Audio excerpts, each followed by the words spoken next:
Welcome back. We're going to finish this first half of our very first chapter talking about average rate of change, intervals of increasing, decreasing, and so on, basically looking at different graphs. We're going to start with average rate of change, or AROC. Average rate of change is basically the slope, but it's the slope of just a chunk of your graph rather than the whole thing. Please remember that the slope formula is y2 minus y1 over x2 minus x1. And so if we have our very first example there is based off this graph to the right. And it's saying that the interval that they want us to find the slope, or the average rate of change of, is from -3 to -2. So they want the slope of this chunk of line right there. It's a little bit curvy, so that's why they call it the average rate of change. Well, first I'm going to start with the ordered pairs. So the ordered pair at -3 is -3, 0. The ordered pair at -2 is -2, -4. And again, I'm just getting this from reading the graph. So to find my average rate of change, we have, I'm going to go ahead and for me, sometimes it helps to label x1, y1, x2, y2. You don't have to. And it doesn't matter which ordered pair is the ones and which ordered pairs is the twos.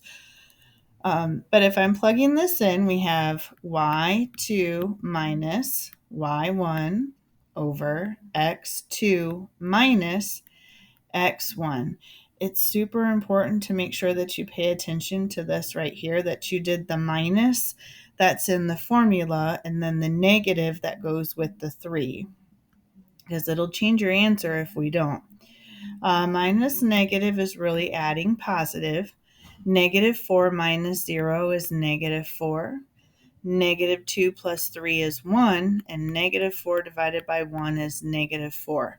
So the average rate of change for that first interval, or chunk of the graph, is -4. I'm going to go ahead and erase this off our graph. And I'm going to go here. So the next chunk of our graph, or interval of our graph, they want us to find from -2 to -1. They want us to find the average slope of that part of the graph. Again, it's a little bit curvy, so it's not exact. Our ordered pair at -2 is -2, -4. We found that earlier. And then our ordered pair at -1 is -1, -2. Again, you can label your x1, y1, x2, y2, or you don't have to. But if that helps you plug things into the graph, then we have our average rate of change is y2 minus y1 over x2 minus x1. Again, making sure that we're careful that we have the subtraction signs in the formula and then the negative signs that go with the numbers. So if I take a look at this again, minus negative, add the opposite, we end up with plus positive. -2 plus 4 is 2. -1 plus 2 is 1. And 2 divided by 1 is 2. So the average rate of change, or the slope of that chunk of our graph, average slope, is 2. So I'm going to come and erase this again. And we'll go to our next interval. Remember, A and B were in inequality notation. C and D are in interval notation. So we have -1, and that's here. That ordered pair is -1, -2. And then they want us to find all the way up to where x is 0. And that ordered pair is 0, 0. So if we do our average rate of change, Then we have y2 minus y1 over x2 minus x1. Again, making sure you have the subtraction from the formula and the negatives that go with our values. Add the opposite, add the opposite. We have 0 plus 2, which is 2. And then on the bottom, 0 plus 1, which is 1. And 2 divided by 1 is 2. Our last, let's do this color. Our last interval, they're asking to go from 0 to positive 1, which is here. 0 has an ordered pair of 0, 0. Remember, these are our x values. That's our interval notation. And then our x value of 1 matches with a y value on our graph of negative 4. So if we find our average rate of change, we have negative 4 minus 0 over 1 minus 0. Negative 4 minus 0 is negative 4. 1 minus 0 is 1. And negative 4 over 1 is negative 4. So our average rate of change from x is 0 to x is 1 is negative 4. Now we're going to talk about what's happening on those intervals. Where is our graph increasing, decreasing? And these places are also called turning points. So increasing means we are rising from left to right, or as the x values increase, the y values increase. For decreasing, as we're looking at what our pen or pencil is doing if we're tracing it, then this is falling from left to right. And this is decreases. So we could say, as the x values increase, which is basically I'm rewriting what this wording is here, the y values decrease.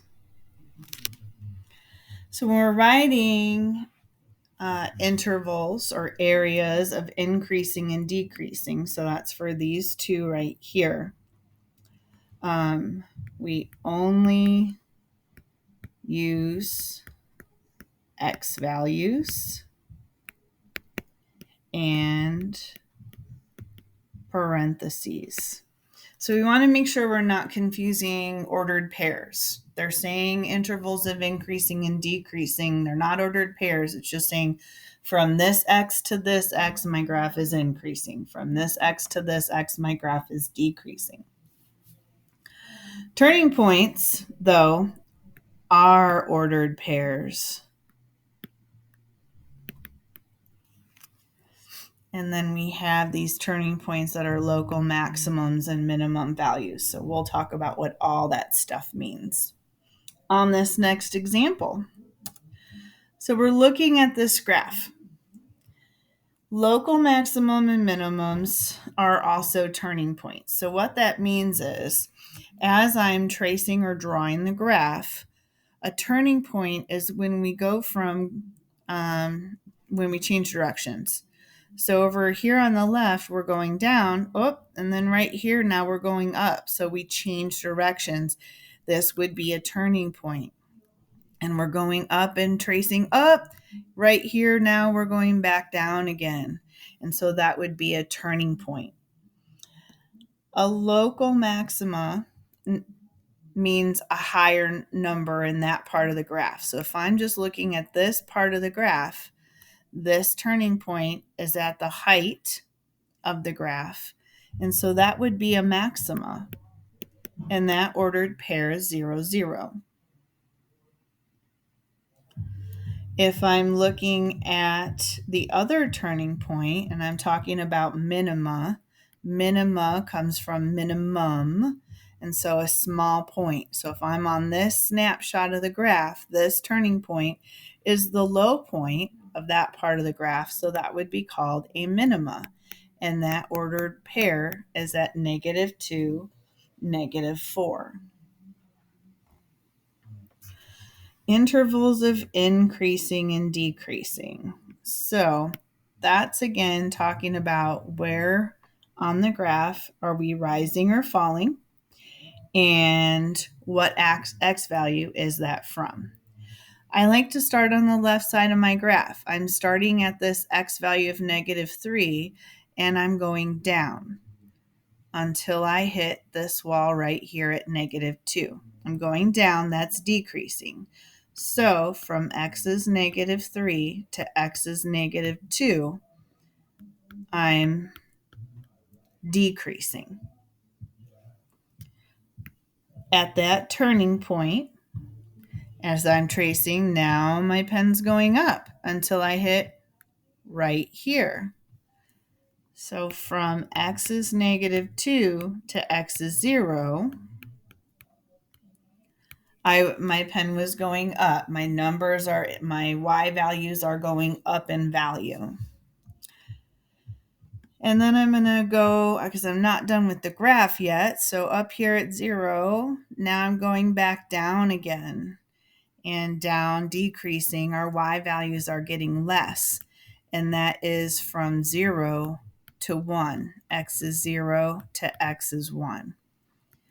And so we have 2 intervals of decreasing on our graph and 1 interval of increasing. Let's try another one. Remember, the minimum and the maximums, the locals, are the high and low point or the turning points of our graph. So if I'm tracing over here, I'm tracing up, up. Here's where I take the loop and I start going down. And I'm going down, down, up. Here's where I change direction again and I'm going up. Up, up, up, up. There's where I'm changing direction and I'm going down again, down, down, down. Oh, and then right here, I change direction and go back up. So remember, the minima are the low points and the maxima are the high points. So I'm going to color code this. My low points, when I change directions, and it's the bottom of the hill or the valley, are going to be these 2 purple spots. This purple spot on the left is at -2, -3. And the purple spot on the right is at 3, -1. So I have 2 local minimas or 2 turning points that are the low point in that part of the graph. Then if I go to the tops, that's not going to work. Let's do this one. I have these 2 turning points on the tops. They're the top of the hill in both parts. They're at the top of the hill, then they're the maxima. This first ordered pair is at -3, 1. And the second one is at 0, 4. So that's our local maxima and minima. Now I need to go with my intervals of increasing and decreasing. Remember, we're talking about the x values here now. So I'm going to come over and change color. I'm going to start on the left side of my graph. On the left side of my graph, I'm starting at x is -4, and I'm going up, up, up, up, up. My y values are increasing until I hit x is -3. Increasing, x is -4 to x is -3. All right, then from there, I am now going down, down, decreasing. My y values are getting smaller. And that's from x is -3 to x is -2.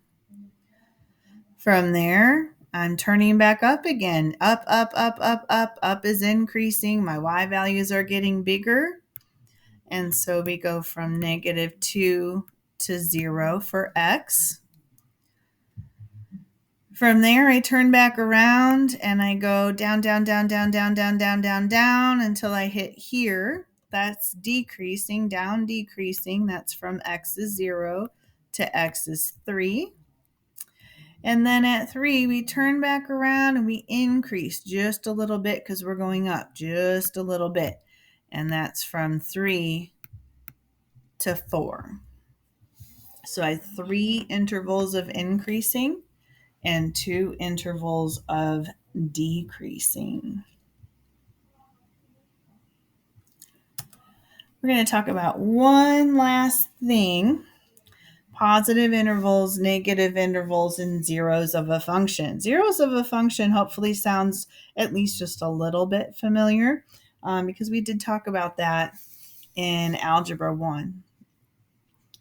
So we're filling in positive intervals means that our y values are positive. You don't care about the x values in here. We're looking at the y values. Now we are still writing using x values because we're talking about the intervals, but the intervals that we're looking at are where the y values are positive. And then we have for negative intervals, the y values are negative. The zeros of the function are also the x-intercepts. So the zeros are the x-intercepts. So let's take a look and see what this looks like. Our zeros of the function, x-intercepts. Remember, x-intercepts are where the graph crosses the x-axis. And so I have 1, 2, 3, 4 spots. We have 4 zeros, 4 x-intercepts, 4 spots where the graph crosses the x-axis. What are those 4 ordered pairs? Well, they're -2, 0, -1, 0, 1, 0, and 2, 0. So you can see all those y values are zeros, and that's where it got its name from, zeros of a function. All right, intervals where our graph is positive. And again, we're talking about the y values, but we're writing them with the x values. I know, that's super crazy. But where in our graph are our y values positive? Well, our y values are positive all up here. And so how do we write that? Well, we start on the left side. We have an infinity. So we have x is infinity until we get, see, I'm going to use a different color so it's hopefully easy to see. So we have the infinity here until x is -2. And then our next positive interval starts at -1 and goes all the way till +1 because all of this graph here is in the positive y part. So -1 to +1. And then our last positive interval starts here at 2 and goes to the arrow or positive infinity. So 2 and positive infinity. So that is the set of intervals where our graph is in the positive light. Now, negative is going to be anything underneath here where my y values are negative. And so where is that? Well, that's from this x is -2 to x is -1. And then starting over on this side at x is 1 until x is 2. Now I'm hoping that maybe you're noticing that where this left off, this started. Where this left off, this started. Where this left off, this started. Remember, because it's one continuous graph. It's just that we're chunking it up based on what we're looking for. All right, let's try the next part. We have zeros of the function. Remember, the zeros are on the x-axis, and so I have one right here. This graph is touching at 4, 0. And then it's touching right here. I know this is really weird, but that's just like a super shallow line. And we're going to go with the middle of it and say that 2, 0 is a 0 or x-intercept. And then we have another one right here at -1, 0. So it looks like we have 3 zeros to our graph. Intervals where our graph is positive. So positive is going to be up this way, like this. And it looks like this area right here is the only area.